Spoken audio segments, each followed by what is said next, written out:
ganitong lines, it means it's go to the entrances of the train. Ayan o, boarding point.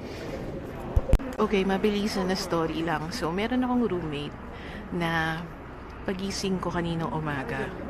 Siyempre, sabog-sabog yung buhok ko, no? Tapos, siguro may laway pa ako sa bibig ko nun.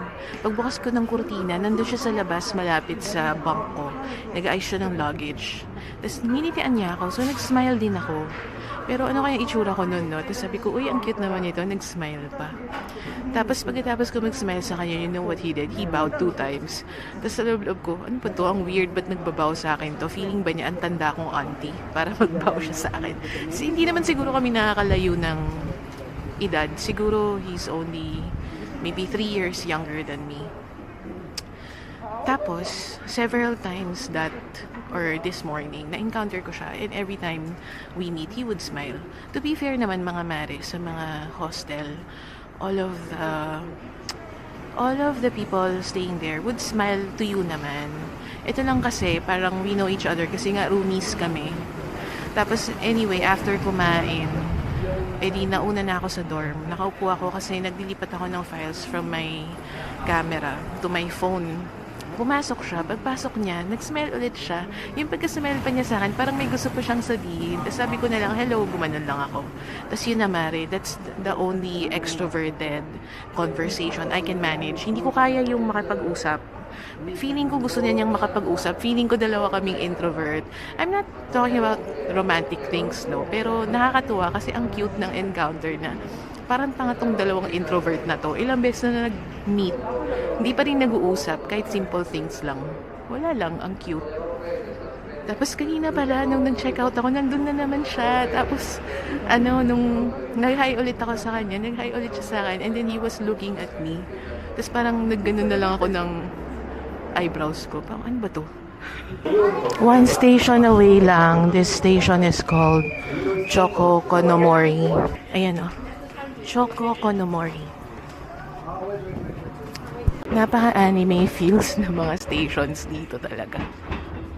Okay, so let's look for the open air museum. Talaga ng vibe ng Hakone.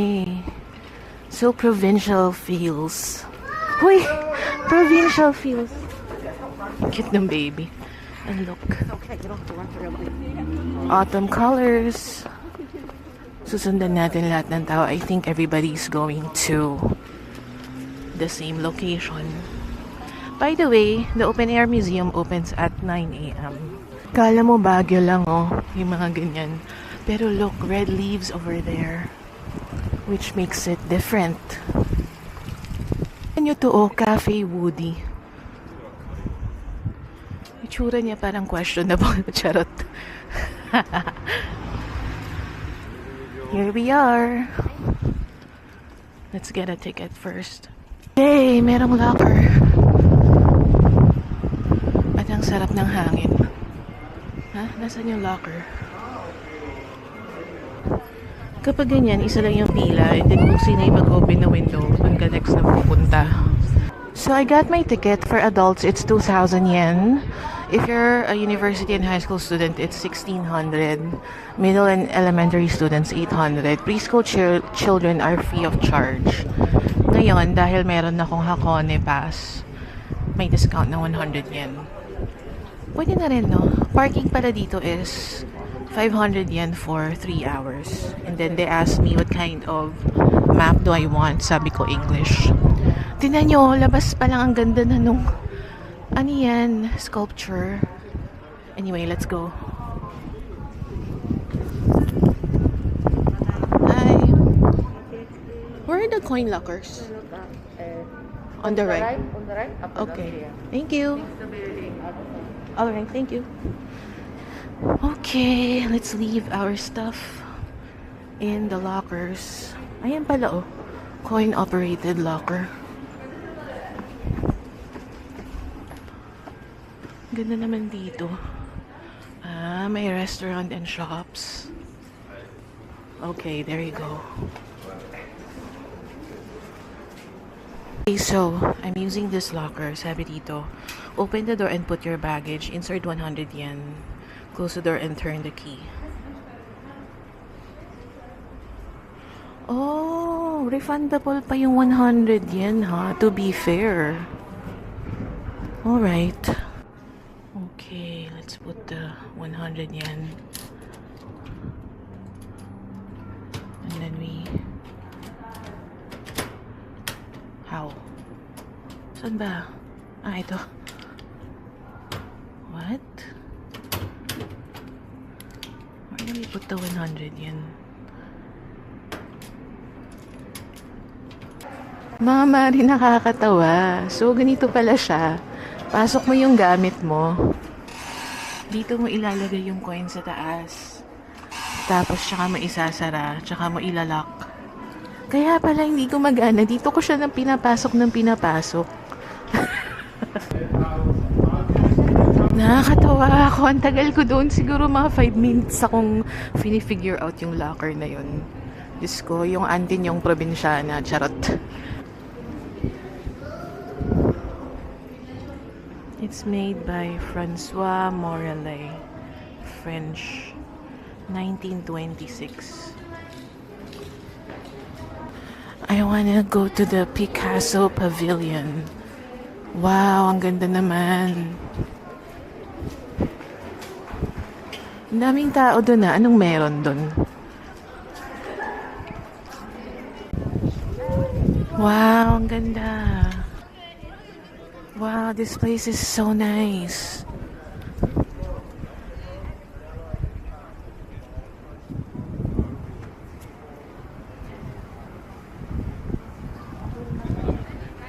Mataas yung araw pero ang ganda. Mukhang bronze sculpture. An archer. It's made by a French artist. It's called Hercules, the Archer. Wala ako masyadong idea about this place, but I read that they have 9 areas, and the 2 main areas would be the main gallery, that's number 1, and the Picasso Pavilion. So I think yun yung tatargetin natin, yung dalawang yun. Monument to Balzac. It was made 1891 to 1898. Katatapos ko lang sa main gallery and tanggal ako ng coat, mga mare. Mahangin, so malamig. However, mataas din yung araw. And again, these manipis na Shein items is doing wonders for me. Wag lang sana ako magka-pneumonia. Charot. Anyway, about the main gallery, ang nagustuhan ko lang dun, dalawang artwork. Sabagay, artwork is subjective, right? Yung isang nagustuhan ko, oil on canvas. Kasi heavily textured. Tapos yung isa, it's made with, ano bang tawag dun? Pigment on Japanese paper. Tapos para siyang starry night, ganun. Tingnan niyo multi-levels dito. Bangin, mga mare, ha? Mataas. Huwag kayong malulula at mahuhulog.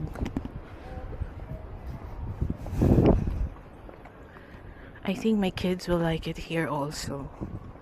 Alam mo, hindi kami masyado magaling sa art, but we do appreciate certain things. Ang daming spheres, oh. Meron pa dun, eh.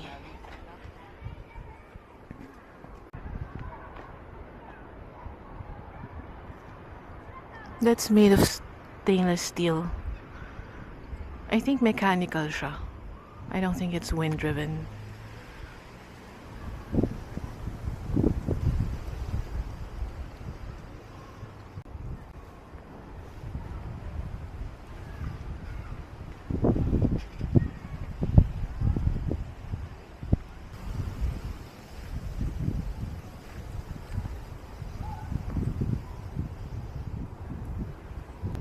Ganda naman ito. Is this made of marble?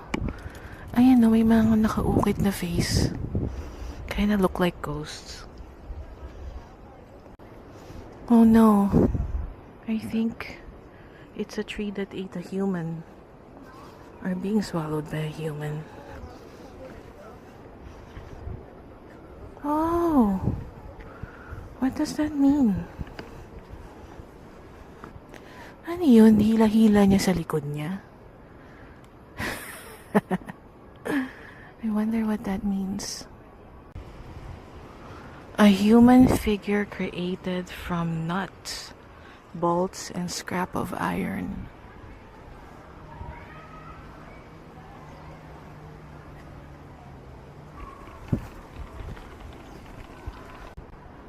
Pwedeng umawra sa area na to.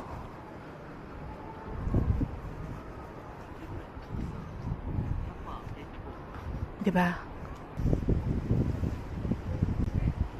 Check that out.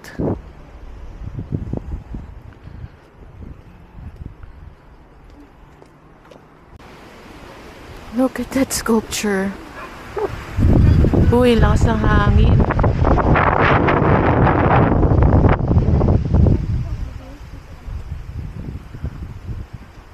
Tingnan niyo siya. Ang kulit ng gumawa nito ah. Oh, the artist recreated his body in iron. Huh. Interesting.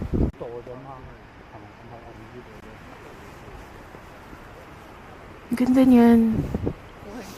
Parang katawan ko lang, charot. Ito yung artist daw nito.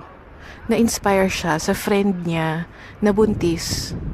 Parang it's highlighting that women are the source of life. O diba? Sabi ko parang katawan ko eh kasi sa laki ng tiyan ko pinagkamalan akong buntis, mga mare. Ano ba namang vlog episode to? Comedy. Nagko-comedy ako na hindi naman ako komedyante. Charot. Anyway, tara, let's move forward to go to Picasso. Okay, finally I recognize one name. This is made by Henry Moore. Diba, he's famous for modern sculptures.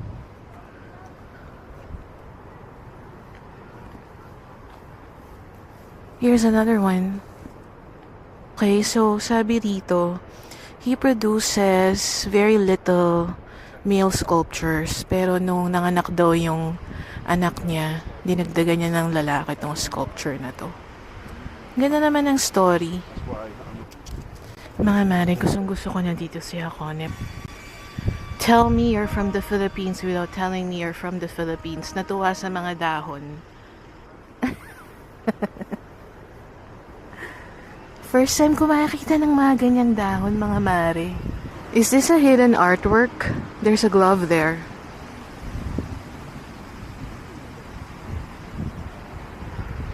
Alam niyo, feeling ko, mag-next video na lang kayo. Puro kalokohan lang yung ginagawa ko rito. Ay, ang ganda. Ito yung nakikita ko sa videos. Yung maganda yung loob. Panels, each made up of 480 sheets of stained glass. So there are 1, 2, 3, 4, 5, 6. 6 artists. Excited ako dito.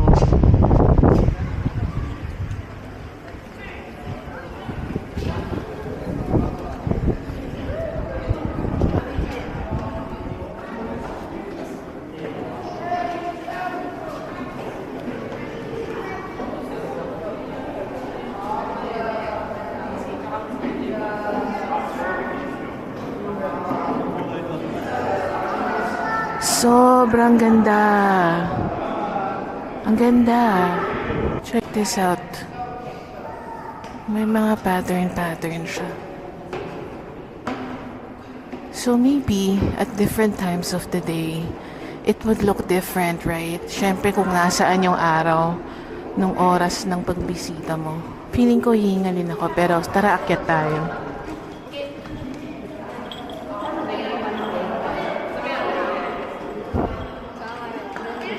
Maganda rito, hindi kayo magkakambanggaan.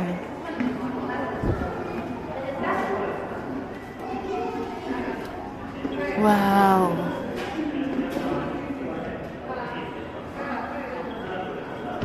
Ang ganda. Ang lalaki pa niya, no?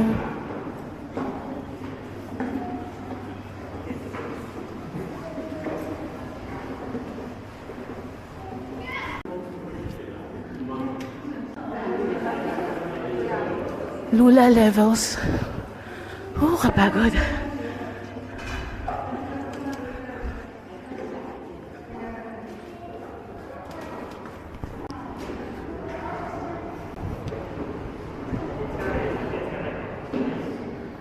Wala pa tayo sa taas nito, ha?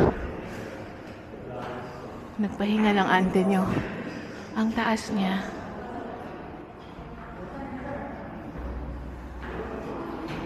Ay. Wrong way. Bawal to sa matatakotin sa heights because it's really, really tall.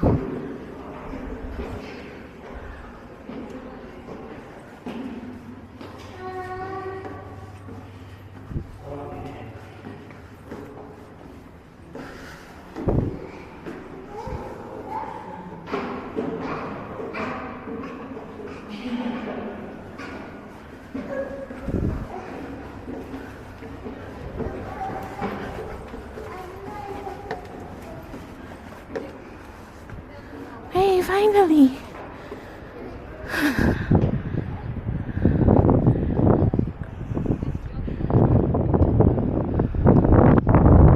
Ang ganda.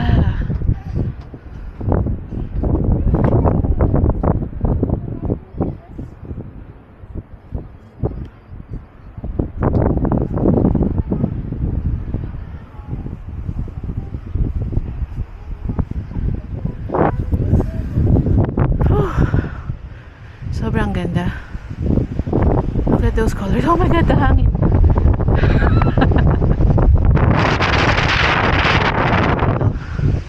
Pulmonya levels.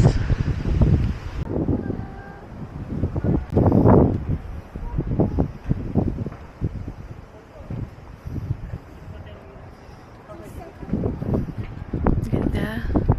Lakas lang ng hangin. And to be fair, hindi lang pala ako yung tumitigil in certain spots. Kahit pala yung mga itang payat at mukhang fit, napapagod din sila umakyat doon. Talaga naghanap ako ng kakampi, ginastify ko raw. Grabe lakas ng hangin. I have to be careful kasi parang nadadala ako.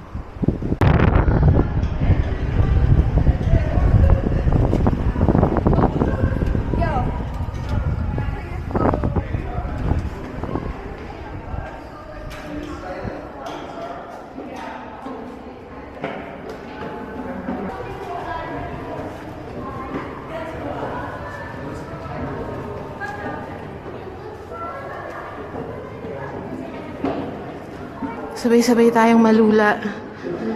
Feeling ko isasara rin ito mamaya. Sobrang lakas ng hangin sa taas. Muntik na lipa rin yung salamin ko. Tinanggal ko nga eh. My gosh, nakalabas din tayo. Can you hear how strong that wind is? Ganun pa kagrabe sa taas.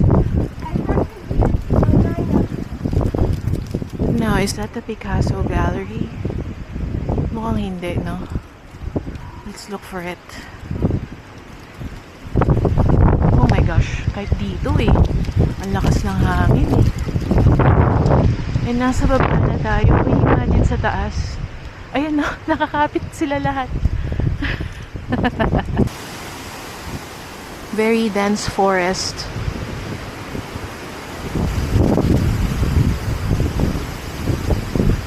Okay, this sculpture is nice, but it's a little scary because of the wind.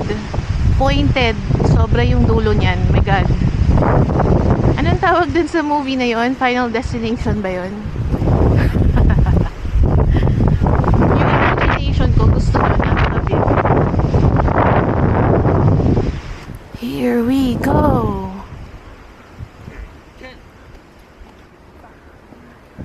Halimbawa, bawal ang photography inside. Ikukwento ko na lang ulit sa inyo kung ano yung mga nag-stand out sa akin. 12 o'clock na. Parang 45 minutes yata ako sa loob. Ang ganda. Kasi, okay, so, like a lot of people, I recognize the name Pablo Picasso. And I probably only know a few of his artwork. Yung sikat siya sa cubism, diba? Yung malalaki yung ilong, weird yung angle ng face. So anyway, yung gallery na to, ang ganda kasi what they did is parang nilagay nila lahat ng klase ng artwork niya. Hindi ko alam na gumagawa pala siya ng maraming ceramics. Kasi when he moved to somewhere, parang he discovered the old ways of doing ceramics. Mahilig siya sa ganun pag may na-discover pala siyang historical way of doing things. He would do things like that. Tapos may mga artwork siya na nakakatuwa. Parang kumain siya ng isda. Natuwa siya sa bone. So, inimprint niya yung bone sa clay. Tapos yun, ginawa nilang plate. So, parang ang story doon, yung dad niya was an artist pala. Tapos, naging teacher yung dad niya. And then at 14 years old, he was already accepted in that school. I mean, si Picasso.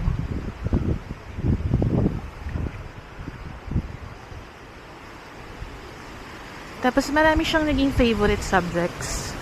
Like doves, fawns, minotaurs, centaurs. Ano pa ba? Oh, meron siyang artwork na sobrang gustong gusto ko. Yung he will draw on a very big piece of paper. And then, meron siyang friend na gumagawa ng Gmail. Gemmail. First time ko na-encounter yung word na yun. What it means is, hingal. Yung artist na yun, magkakat siya ng maliliit na glass. Stained glass siya, by the way. Tapos pagpapatong-patungin niya yun, pagtatabi-tabihin niya. Para iba-iba yung intensity ng colors. Tapos, kapag happy na sila dun sa work, yung glasses na yun, ipapatong sa drawing ni Picasso. Pag happy na sila sa work, na-distract ako. Ano yan? Look at this. Maliliit. Anyway, saan na ba ako? So, syempre, pag pinagpatong-patong yung different glass, nag-iba-iba kulay yung intensity ng shades. Pag happy na sila,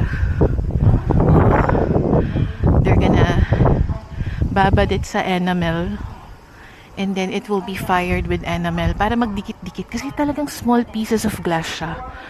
Tapos sobrang ganda. What they do is they display it na may light behind it. So if you're looking at it, it's illuminated from the back. Sobrang ganda niya. I'll try to look for a photo online. Tapos I'll show it to you guys and look for the word because it's the first time I encountered it. I think this is a playground. I can hear kids. Tapos, he died 1973. Ano naman dito? Yeah, it's a playground. So anyway, he died 1973 at 91 years old. Ang haba ng buhay niya. At malupit ha. At 8 years old, he married pa nung namatay yung first wife niya. Tapos ang sad ng love life niya, parang na-heartbroken yata yung second wife niya kasi 13 years after Picasso died, she killed herself. And she was one of his last few subjects.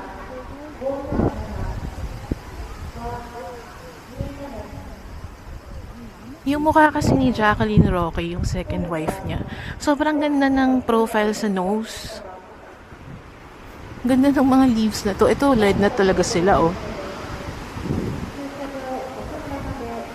Sobrang ganda ng mga, meron mga iba siyang artwork na parang feeling ko ginawa lang ng mga anak ko when they were 4 and 5 years old.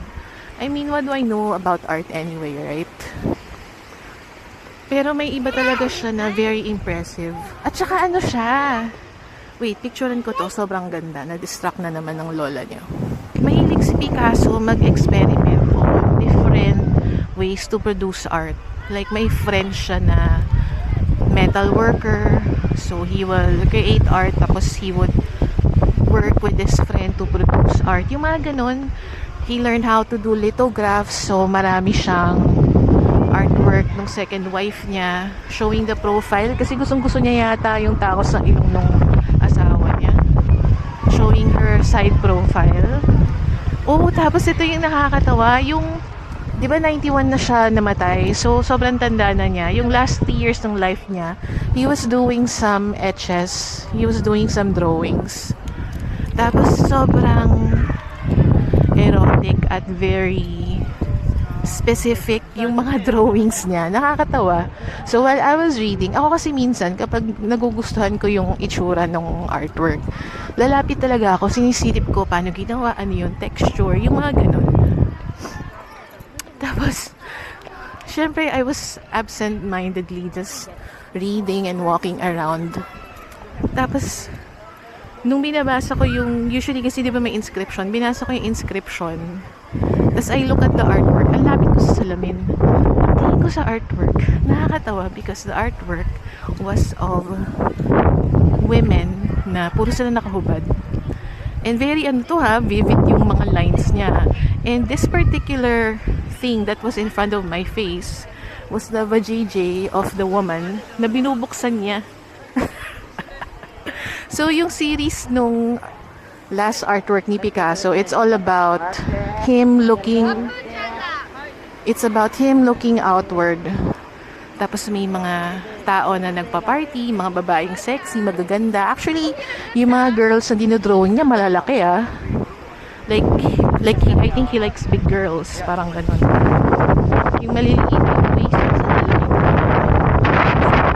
sa mga gusto niya. Tapos he also likes, ganda naman yan. He also likes, balikan ko yung last few years of his work. Very yun, mga mare. Tingnan niyo yung mga artwork na nun. Ang ganda.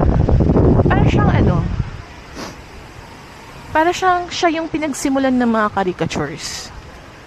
Pero super if you're gonna have that or look at it with your kids, siguro, make sure lang na your kids understand human body parts. Yun.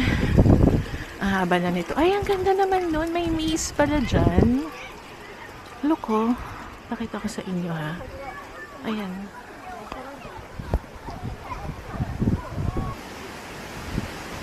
Tingnan nyo to, oh.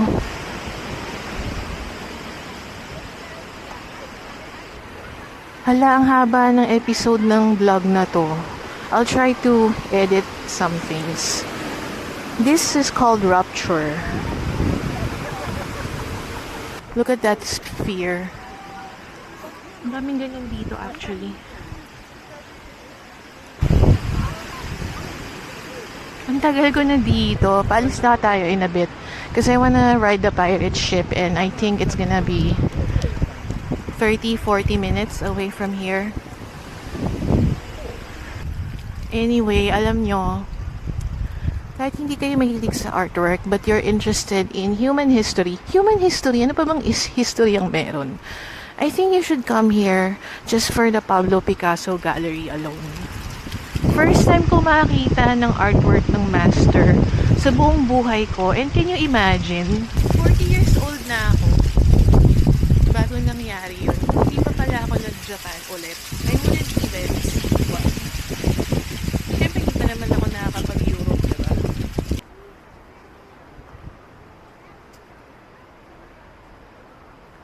Alam nyo, mga mi, nagsisisi ako na overnight lang ako sa Hakone. I feel like dapat nag-2 nights ako dito.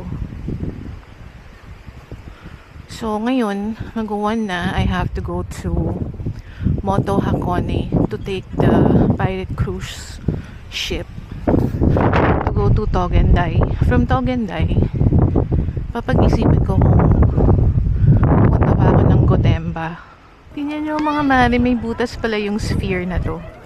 Pumapasok yung kids. Dapat aalis na ako pero may nakita na naman akong area hindi ko pa pala na-explore. Sino gumawa nito? This is called The Weeper. It is inspired by Narcissus, who fell in love with his own reflection. Ganda. Ganda niya, mare. Galing ako dito sa Masterpiece Collection. Basta yung mga galleries nila. Hindi mo pwedeng kunan ng videos or photos. May mga artist doon called Rosso, Giacometti, Lipschitz. Tama ba yung mga pronunciation ko? Are they masters? Hindi ko alam. Meron pa doon Konashi, Furiga, something like that. Yung, meron dong isang artwork na nagustuhan ko. Tapos may isang artwork doon, sobrang weird siya. Yung, it's a body of an animal with a head of a woman on his back. A tail, as a serpent as a tail. Yung mukha niya mukhang lion. Basta, ewan. Ano naman to? Manzurong. The gallery is dedicated to Giacomo Manzu. Another master pala siya. One of the modern masters. So, nung 1940s daw, the Vatican commissioned artists to create doors for the basilica. And he was one of the chosen few. And you know how long it took him to finish that one door that was assigned to him? 17 years. Grabe, no? And he used to be an apprentice lang, ah. Uy, may mga natutunan ako today. Proud ba kayo sa akin? Charot lang. O siya, anong oras na? Kailangan ko na talagang umalis kasi gagabihin na naman akong makarating ng Kawaguchi ko. Yeah, 12:30 na. Let's go. As always, for every tourist spot here in Japan, may mga souvenir and merch store. Tas may buffet restaurant doon, may other restaurants pa. Pero mga mari, kukulangan ako ng oras kasi I need to go to the sightseeing cruise pa. After nyan, it's 2 to 3 hours to Kawaguchi ko pa. So aalis na ako. Let's get our backpack.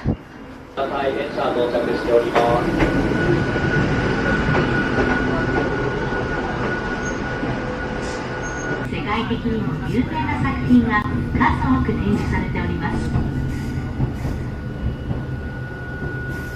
Ang old school na. お降りの際はお足元にご注意ください。お出口は左側です。小涌谷温泉、芦の湯、箱根町方面においでのお客様は Okay, now we're gonna look for bus letter H to Moto Hakone. Dalawa kasi yung port nung Hakone site seeing cruise ship, Togendai Port and Moto Hakone. I chose Moto Hakone kasi mas malapit, and also yung Togendai mas malapit sa Gotemba and Kawaguchiko area. Oh, ganito pala. Woo!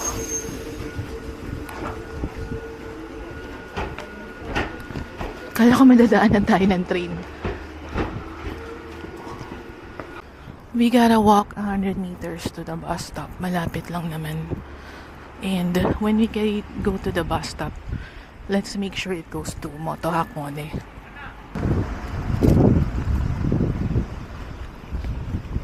I think it's this one. Mare, siksikan galore. Mare, tama naman yung nasakyan ko, letter H. Bababa kayo ng Moto Hakone ko. Pero super siksikan.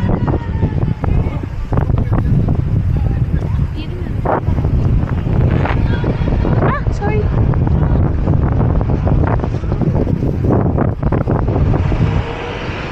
Sabi pala niya nung kala ko pwede, sorry. Tingnan niyo yung dagat, oh my God! Ang lakas ng alon! Meron pa bang cruise ship? Ayun yung Hakone Shrine, no?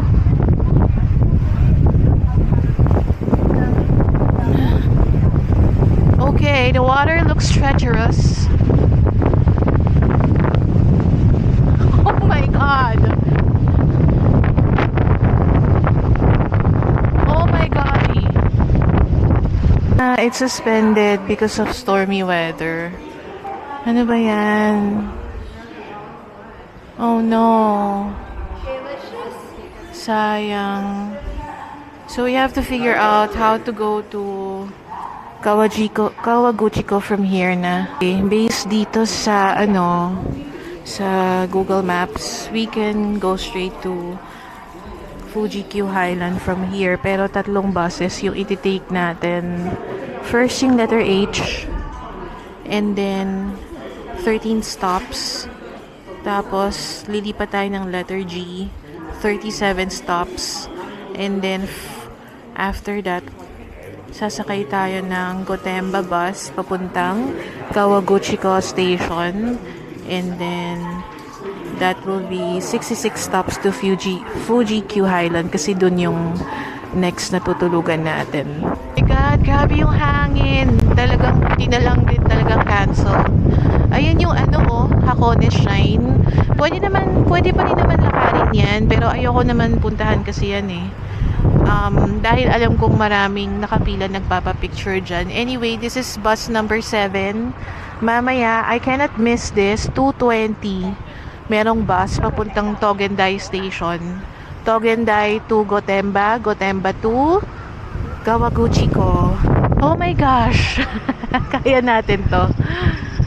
Ito na yung yung very iconic Moto Hakone Torii Gate.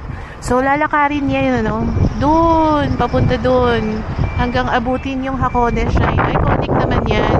Hindi ko lang siya trip na to do it mag-isa. It's 1.2 kilometers kasi. I still have 25 minutes. Upo muna ako sandali. Walang upuan yung bus stop. So, diba nandito tayo, Moto Hakone. Balak talaga natin mag-cruise ship hanggang doon sa Togendai. Pero dahil wala, we'll take the bus. Itong W bus. All the way there. 2:20 pa naman, pero napansin ko rito, pag walang nagpapara, tuloy-tuloy lang yung bus. So, ang gagawin ko, 2 o'clock, 2:05, mag-aantay na ako dun sa bus stop 7. Bilib ako dun sa mga ducks na yan, ang lamig ng tubig. Happy sila. Ayan yung shrine, ito. This one. Yan, di ba iconic yan? Pero wala akong sa mood maglakad ng 1.2 kilometers. I'll just take the bus and go to Kawaguchiko area na. Sayang, alam nyo, lesson learned, you should spend 2 nights in Hakone area kasi ang daming pwedeng gawin. Alam mo yon. Tapos libre yung mga sakayan, pero syempre it takes time to travel from one place to another, and then when you get to a place, you wanna stay there longer. Parang yung sa museum nga kanina, parang hindi naman ako nagmadali, pero in a way, hindi pa rin ako talaga yung chill lang kasi alam kong may hahabulin akong cruise ship sana na hindi rin naman pala natuloy. Grabe, ang lakas na nga. Na ako. Buti pala tong coat na to meron. Look. Kala ko walang ibang sasakay. Diba empty kanina? May pila na pala. Buti pala pumunta na ako dito.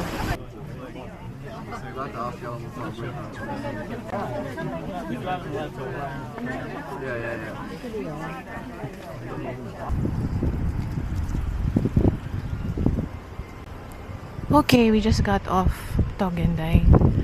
Let's figure out the next stop. Sabi rito letter T. Pero parang it's not the bus that I need. Please transfer at Senkyoro Line.